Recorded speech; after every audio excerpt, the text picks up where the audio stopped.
puissante. Que le Seigneur vous bénisse.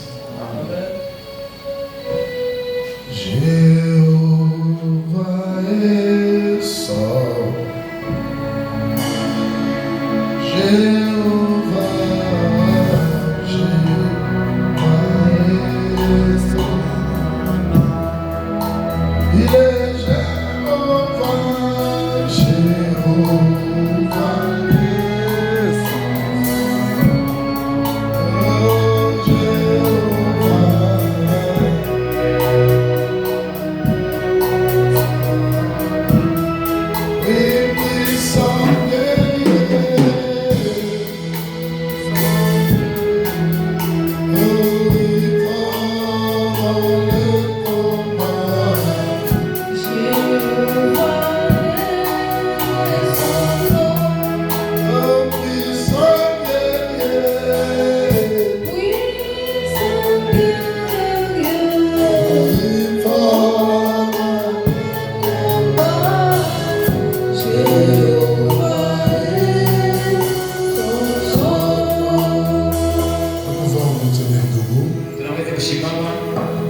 Je suis dans le psaume 44, la parole de Dieu dit: de ta main tu as chassé les nations pour les établir, tu as frappé tes peuples pour les étendre, car ce n'est point par eux épée qu'ils se sont emparés du pays, ce n'est pas par leur bras qui les a sauvés, mais c'est ta droite, c'est ton bras, c'est la lumière de ta face, parce que tu les aimais. Ô Dieu, tu es mon roi, ordonne la délivrance de Jacob. Avec nous, avec toi, nous renversons nos ennemis. Avec ton nom, nous écrasons nos adversaires.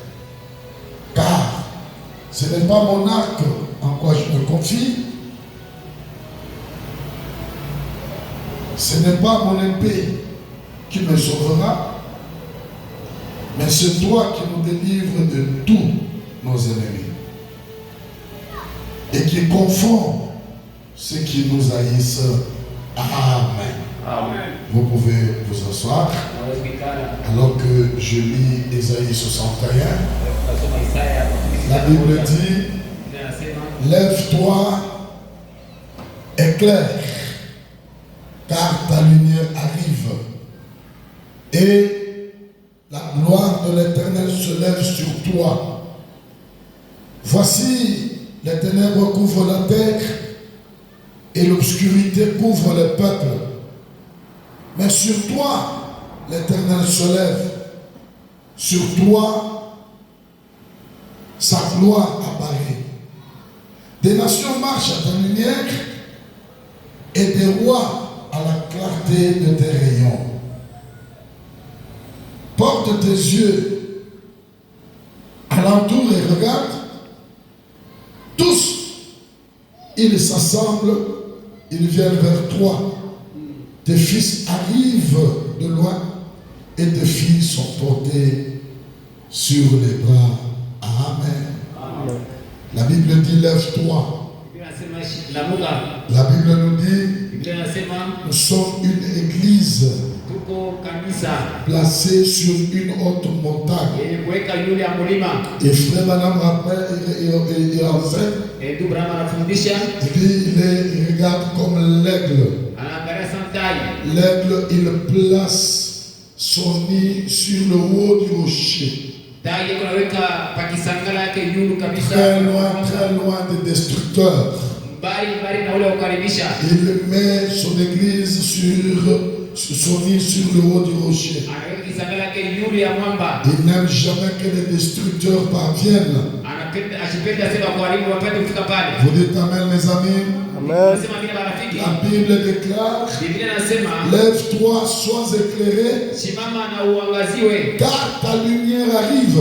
Et la gloire de l'Éternel s'élève sur toi. Voici les ténèbres couvrent la terre Et l'obscurité couvre le peuple. Mais sur toi, l'Éternel se lève. Sur toi, sa gloire apparaît. Les nations marchent à ta lumière. Marche à ta lumière. Et des rois à la clarté de tes rayons. Et il dit, lève-toi, sois éclairé. Les ténèbres couvrent la terre, l'obscurité le peuple. Mais sur toi, de qui nous parlons, de toi, lève-toi. Ne t'assois pas, ne trémale pas par terre, ne te décourage pas, ne te vois pas reculer. Là où tu es, lève-toi, et la gloire de l'Éternel se lève sur toi. Écoutez mes amis, les ténèbres couvrent la terre, l'obscurité couvre les peuples, mais toi, sur toi l'Éternel se lève. Sur toi sa gloire apparaît. Lève-toi. Lève-toi. Alors que l'obscurité couvre le peuple, mais sur toi l'Éternel se lève. Et sur toi la gloire apparaît. Écoutez, des nations marchent à ta lumière. Pas la lumière de qui que ce soit. C'est que nous sommes un peuple qui influence la terre. À cause de la lumière de l'Éternel sur nous. La lumière de l'Éternel, elle éclaire nos âmes. Et les nations marchent à notre lumière. Et des rois sur la terre à la clarté de nos rayons. Porte tes yeux dans les alentours. Regarde dans les alentours. Tous ils s'assemblent. Et ils viennent vers toi. Tes fils arrivent de loin. Tes fils sont portés sur tes bras. Ils viennent de loin. Tourne tes regards. Regarde l'alentour. Ils s'assemblent. Ils viennent vers toi. Ils viennent de partout. La Bible dit, lève-toi, éclaire. Éclaire les ténèbres. Éclaire la terre. Et que tout le monde marche par ta lumière. Et que les rois marchent à la clarté de tes rayons. Ce soir, nous allons prier, pas comme des gens qui pleurent, il y a des gens qui se reconnaissent. Étant des lumières qui éclairent la terre, des lumières qui doivent luire la terre, avec les rois, à la clarté de nos rayons, qu'ils puissent marcher, qu'ils trouvent du bonheur. Nous sommes un peuple qui doit attribuer le bonheur. Car l'Éternel se lève sur nous. Sa lumière sur nous permet que nous puissions éclairer la terre. Oh mes amis, le Branham mis dans la communion. Le 1955, Branham dit, l'homme est né pour avoir la communion. L'homme est né pour la communion. L'homme au commencement, là dans le jardin d'Éden, il avait une communion. Dieu descendait et communiait chaque fois avec l'homme. Et la femme qui constituait sa compagnie. Dans la flécheur du soir, Dieu descendait sous le grand palmier. Peut-être que sa lumière sacrée, pour ainsi dire, briller sur Adam et Ève. Quand il descendait chaque soir, sa lumière sacrée, sa lumière sacrée brillait sur Adam et Ève. Dans cette grande cathédrale, la lumière brille. Elle brillait sur Adam et Ève. Sa lumière sacrée. Et Frère Branham dit chaque fois, nous venons ce soir, comme Adam allait sous un palmier, et tu descendais sous l'arbre, et que tu communiais avec Adam. Branham dit, la lumière sacrée de l'Éternel était en train de luire sur Adam et Ève. Il communiait avec Dieu. Il n'avait à s'inquiéter de rien au sujet de ce qu'ils étaient dans cette communion. Ce soir, la lumière de Dieu doit éclairer sur chacun de nous. Afin que nous allions éclairer la terre. Et de devoir vivre à la clarté de nos rayons. Que nous puissions aller nuire la terre. Que le monde soit bénéficiaire de la lumière sur nous. J'aime communier avec les hommes. J'aime sortir et m'entretenir avec des gens qui aiment le Seigneur. Et communier avec eux. Parce que nous voyons la même chose. Les motifs sont les mêmes. Les idées sont les mêmes. J'aime parler des gens au sujet de... J'ai un ami justicien qui aime chasser et pêcher. Souvent nous communions beaucoup ensemble. Essayons tout simplement, nous parlons de ces choses parce que nous aimons ces choses. Mais la plus glorieuse communion que n'importe quel homme ait jamais eu,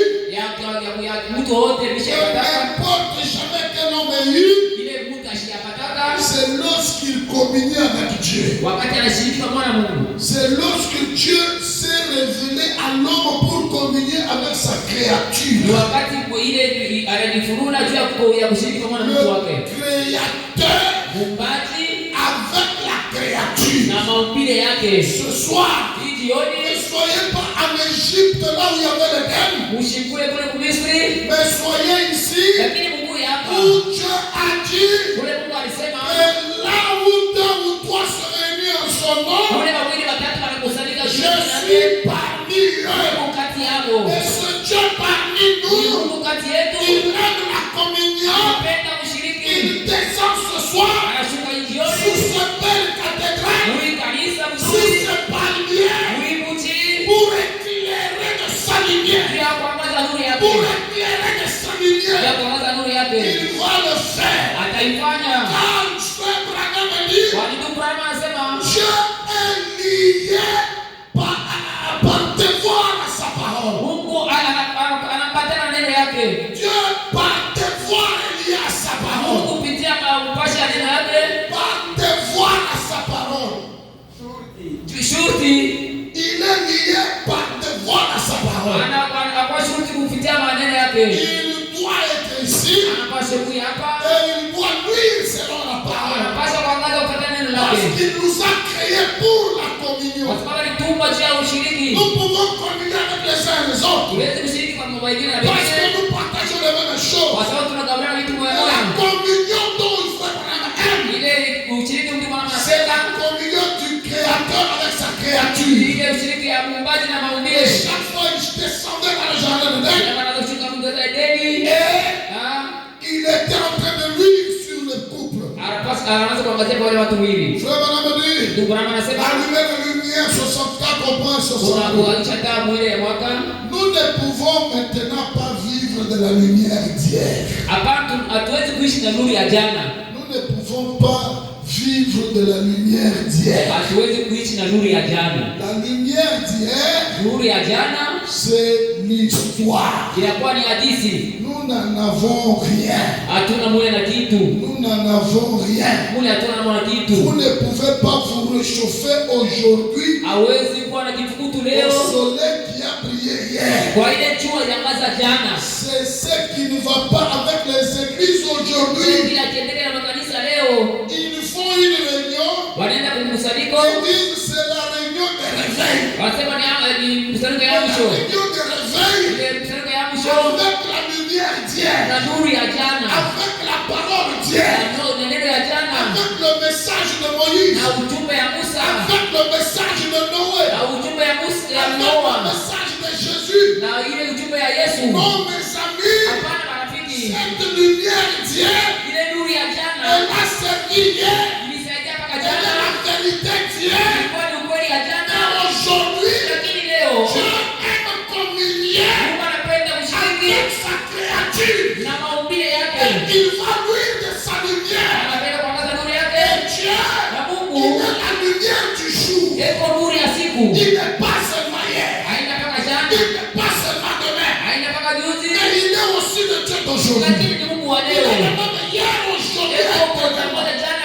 Pour nous ce soir, nous voulons que Dieu puisse luire sur nous et sa lumière éclaire nos âmes. Vous dites amen, mes amis. Vous n'avez pas à vous réchauffer à la lumière d'hier. Vous devez vous réchauffer de la lumière du jour. D'aujourd'hui. Voici, je vous enverrai Élie le prophète. Et ce qu'Élie le prophète est venu faire, c'est la parole pour notre temps. Vous êtes là, mes amis? Vous êtes là? Pasteur Denis, c'est la réunion de prière. Oui, c'est avec ça que nous allons appuyer. Écoutez, mes amis, il y avait un homme, c'était, je crois, au temps d'Élisée. Son nom, c'est Naaman. Naaman, il vivait sous la lumière de son jour. Maintenant, écoutez, pourquoi je suis contre les religions organisées? 179 fois dans la vie. Naaman voulait se débarrasser de sa lèpre. Il voulait se débarrasser de sa lèpre. Dans les eaux de son propre pays. Il n'aimait pas les eaux boueuses du Jourdain. Alléluia. Amen. Mais si jamais il devait se débarrasser de la lèpre, si jamais il devait se débarrasser de sa lèpre, kama alipenda tu asema ache Bukoma, il devait entrer dans cette eau boueuse. Exactement tel qu'il lui avait dit par le prophète. Il devait se séparer de la lèpre. Rien que s'il pouvait accepter ce que le prophète lui avait dit. Pas ses pensées, pas ce que sa mère lui disait, pas ce que son église lui disait, pas ce que le voisinage disait, pas ce que le docteur disait, pas ce que le pasteur disait. Mais s'il voulait se séparer de la lèpre, exactement, il devait suivre ce que le prophète disait. Vous voulez être guéri? Vous voulez que Dieu vous réponde? Vous voulez ça? Ne vivez pas de la lumière d'hier. Jean-Baptiste, c'est vrai, c'est la lumière, mais la lumière d'hier. La lumière sera demain. Mais ce soir, il y a la lumière. La lumière, c'est Dieu lui-même. Il descend dans la cathédrale pour la communion.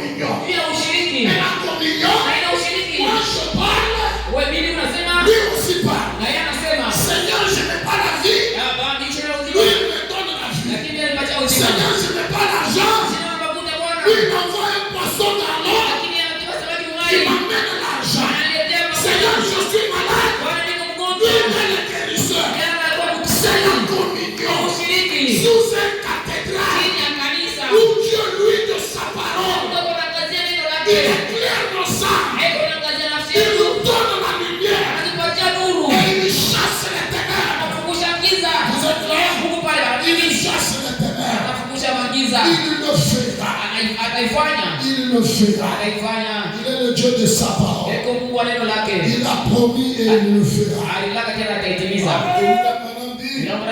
C'est ce qui ne va pas avec nos églises d'aujourd'hui. Ils vous écrivent l'invitation. Il dit venez assister à la réunion de réveil. Nous allons à la réunion de réveil. Il vous parle de la lumière d'hier. De Jésus qui était en sandales. De Jésus qui a le blé dans ses mains. Le prophète lui dit, tu veux te séparer de la lèpre. C'est ce que Élisée t'a dit. Aujourd'hui, si Jésus venait avec les clous de marque dans sa main, je ne le croirais pas. Non, non, non, non. Je ne croirais pas. Mais s'il me tourne le dos, me discerne les pensées, voilà la lumière de mon jour. Là maintenant, je descends sous une cathédrale. Je parle. Moi je réponds. Moi je parle. Je me réponds. Sous un palmier. Sous un palmier. Sous le cathédrale. C'est ce qui ne va pas avec les églises aujourd'hui. Vous ne pouvez pas vous réchauffer à un feu peint.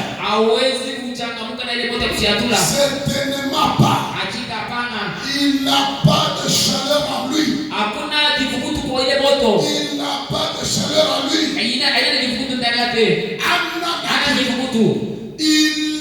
Le soleil d'hier. Le soleil d'hier n'a pas de chaleur en lui. C'est là que frère Branham donne une illustration. Il dit regarde, il y avait une certaine montagne. C'était la montagne où il y avait la montagne fantomatique. Fantomatique. Il y avait cette montagne-là. Et ici en Arizona pour chasser, j'aime aller chasser. Nous tenons ici près de la montagne de superstition. J'en avais entendu parler il y a longtemps. J'avais entendu parler des légendes qui étaient racontées sur la superstition. Je me souviens que j'étais allé chercher la première fois. C'est alors il y avait une grande ombre fantomatique. Il y avait une grande ombre là. Il dit cette ombre était suspendue à l'est par rapport à l'endroit où j'étais. C'est ce qui était connu comme superstition. J'avais entendu parler des Indiens. Comment ils ne voulaient pas s'en approcher. Comment ils avaient peur. Ils ne s'approchaient pas. Ils avaient peur d'aller à cette montagne fantomatique au-dessus de la colline. Frère Branham dit, pour la première fois j'étais parti là. Il dit, j'ai pris une torche électrique pour observer ce qu'était cette superstition. J'ai observé. Il dit quand j'ai observé, après un instant, l'éclat du soleil commence à se reprendre au-dessus des ténèbres. Au-dessus des ténèbres. Et quand cela eut, cela sépara les ténèbres de la lumière. Et cela repoussa les ténèbres.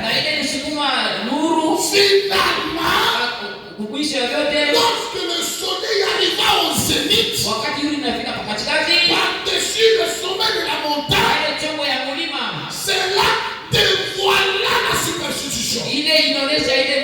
Ça dévoilait. Ça dévoile la superstition. C'est que cela était exactement. Vous dites amen, mes amis. Écoutez, quand vous allez dans dans la route la nuit, nous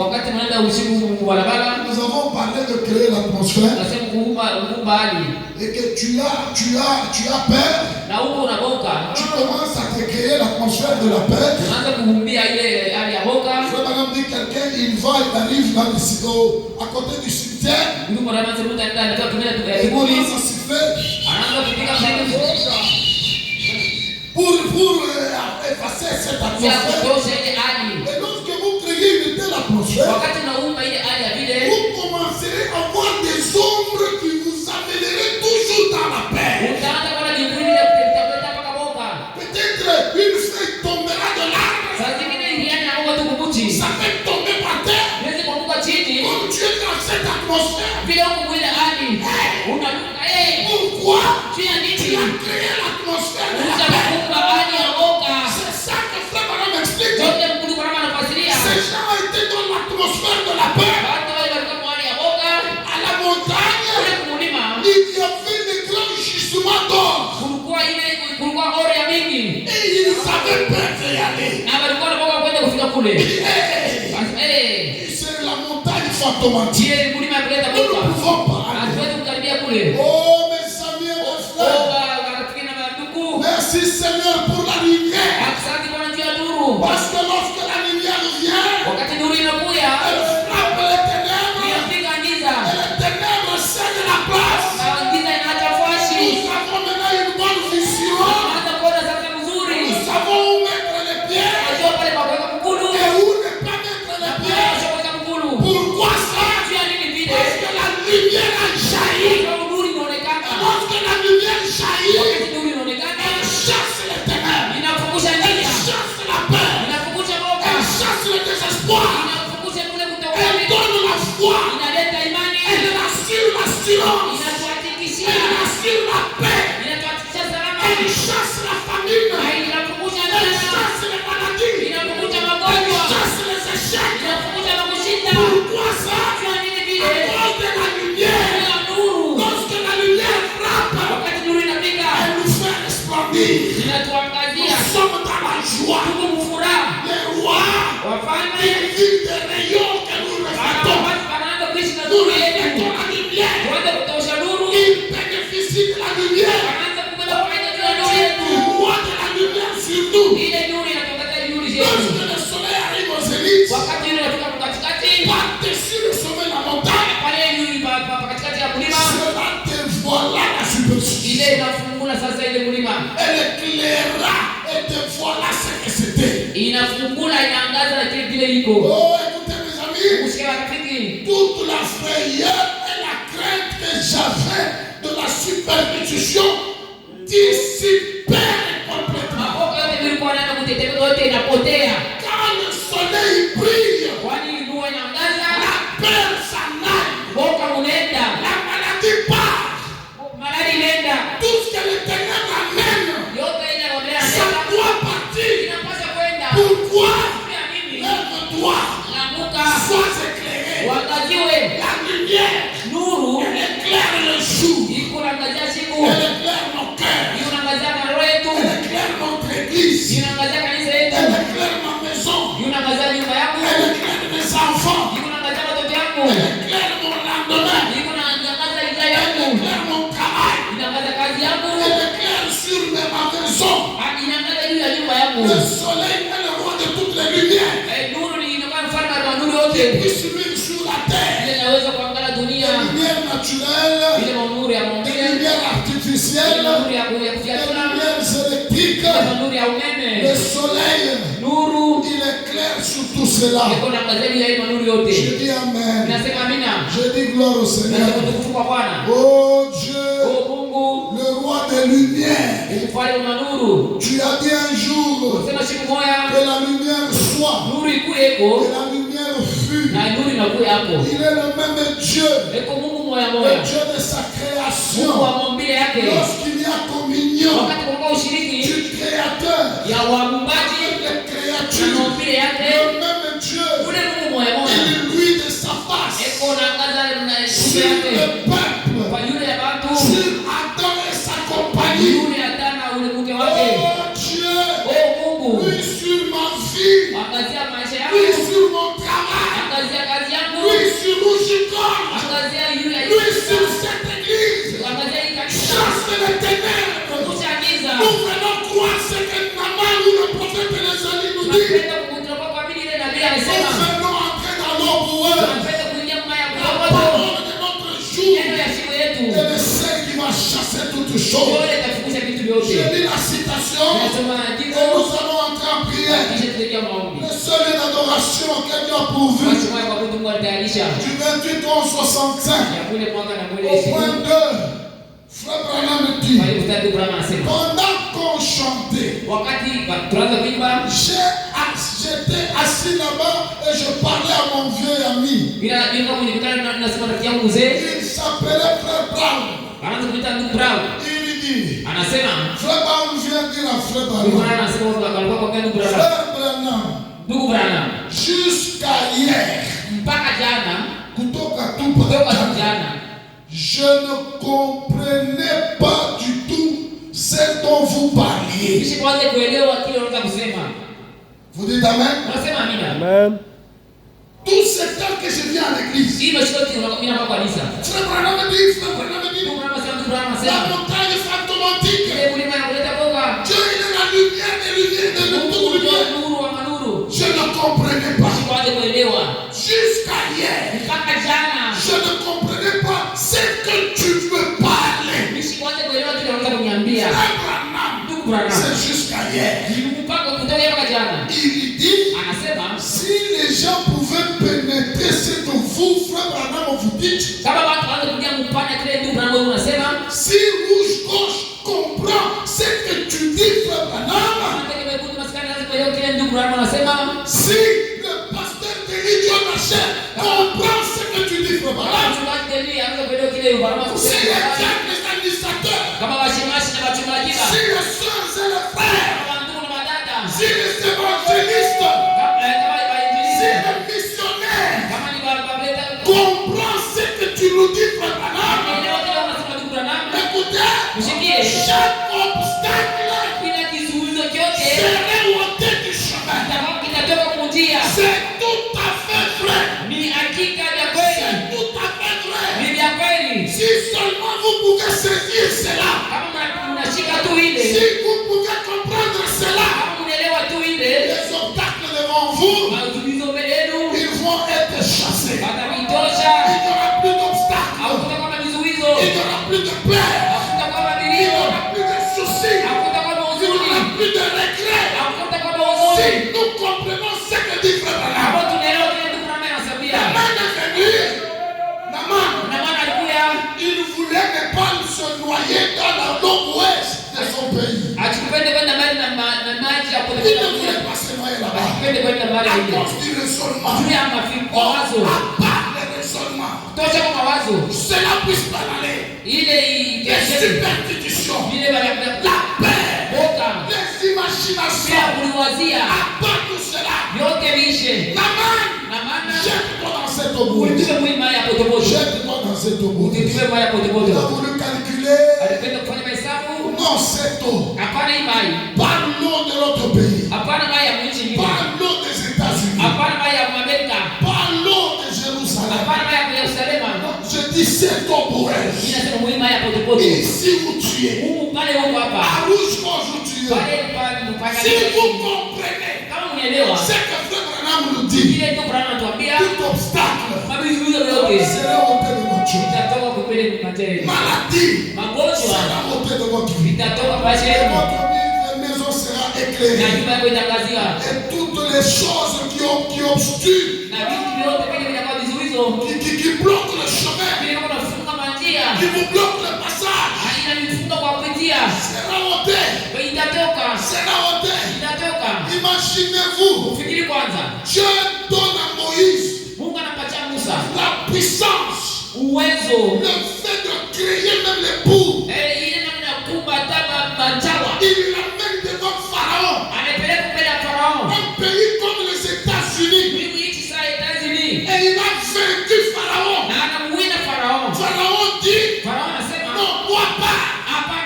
Imaginez-vous la grandeur de cette armée.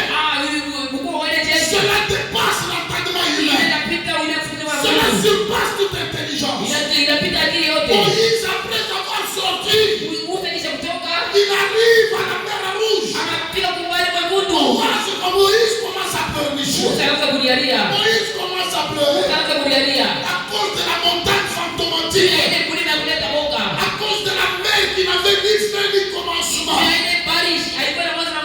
Puis-je dire ce soir, chaque montagne devant toi, au nom de Jésus-Christ, doit être dissous. Si tu peux comprendre la vision, cela va être dispersé. Et Dieu descend. Dieu dit, qu'y a-t-il entre tes mains? Pourquoi peux-tu connaître?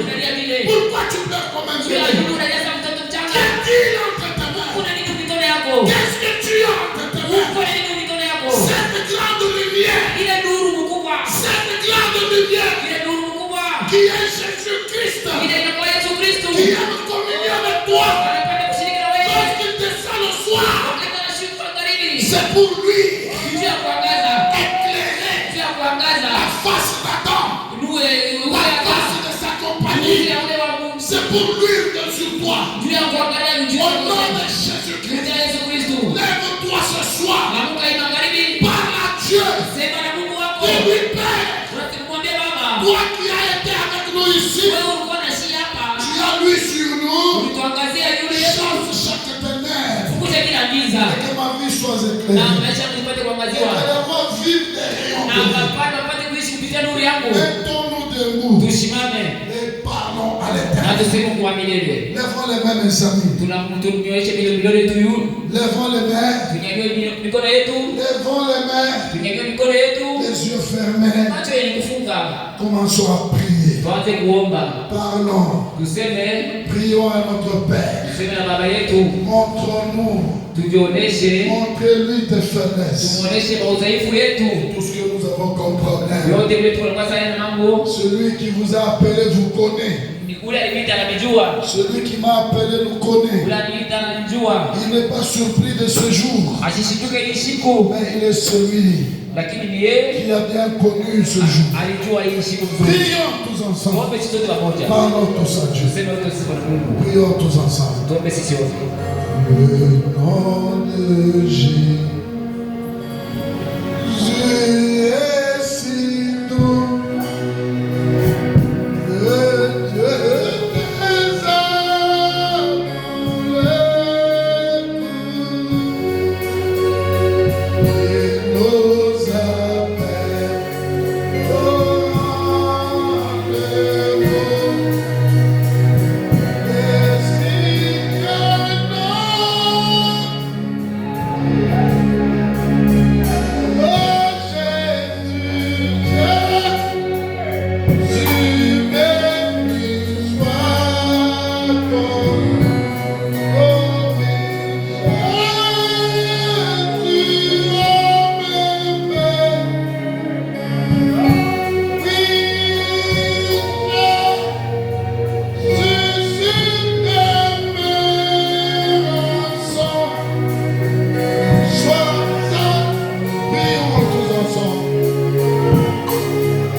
Merci Seigneur pour ce moment de gloire, ce moment plein de grâce Seigneur, où Dieu soit béni parmi nous.